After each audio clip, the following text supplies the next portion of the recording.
afternoon and welcome to this episode of the Outdoor Principal. Today is January 3rd, 2021, and what I'm going to be showing you today is the Horseshoe rabbit gum.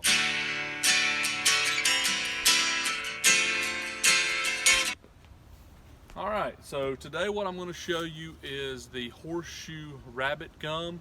What I want to say first, before you put out any rabbit gums, you need to check your fish and wildlife regulations for where you live.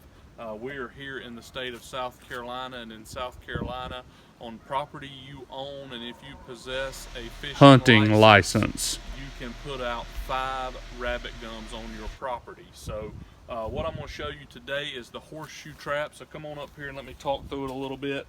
So this is not something that I came up with. I saw this and I just started calling them the Horseshoe trap because they have these horseshoes on them. A buddy of mine had some horseshoes, some old horseshoes, and he gave them to me, and they're really good for weighing these doors down.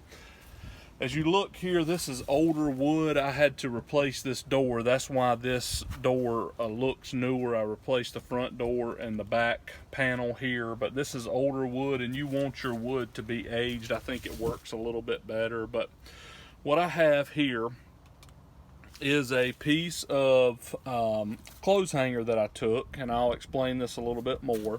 I have a trigger. This is just some old metal that I had on the property that I took as a trigger, and I've got a hinge. And so what you do is you mash this down, all right, and pull your door up, and you latch your trigger in this hole. I'm gonna take and I'm gonna latch my trigger.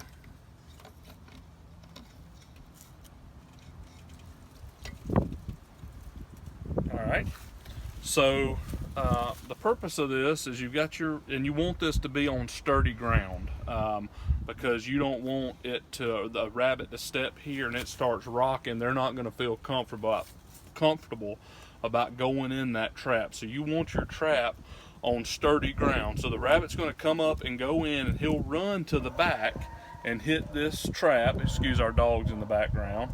And he'll hit this trigger, and when he does, that door's going to shut.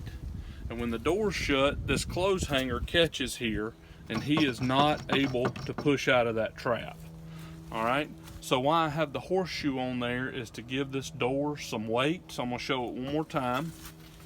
So you'll take this trap,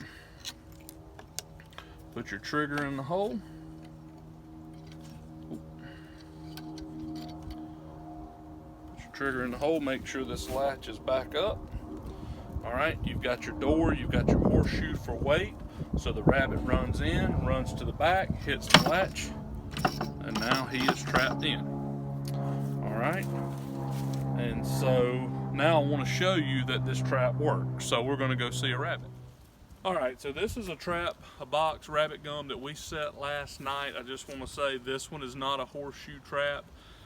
It doesn't have the horseshoe on the front, so we just use a rock to set on the door. It works just as well. You just got to have some kind of weight, so when that trigger goes off, that door will shut. So this is one we set last night, and I just want to show you what we got. So here's our box. All right, there's our trigger, another piece of coat hanger there. So let's see if we got something. Up, there he is. I don't know if you can see in there, but he's in there backwards. That's your rabbit right there. All right, so pan back and let me talk to him for just a second.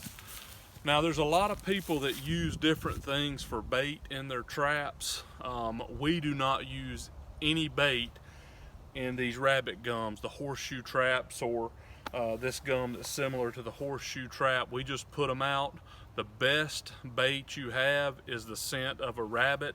So when we set this trap back up, more than likely we'll have another rabbit in there in a day or two, because the scent that this rabbit left.